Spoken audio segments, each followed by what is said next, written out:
বন্ধু, আপনি যদি ফেসবুকে নতুন হন, নতুন অবস্থায় আপনার ভিডিও কেউ দেখতে চাবে না।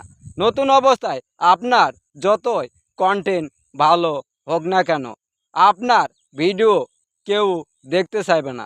আপনার ভিডিও সবার সামনে যাবে না।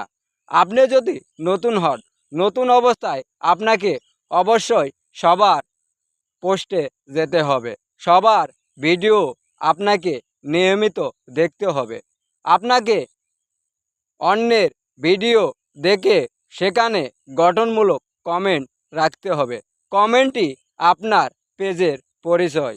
যতক্ষণ আপনার পরিচয় বাড়বে না, ততক্ষণ ভিডিওতে ভিউ পাবেন না। ভিডিওতে লাইক, কমেন্ট, শেয়ার কিছু পাবেন না।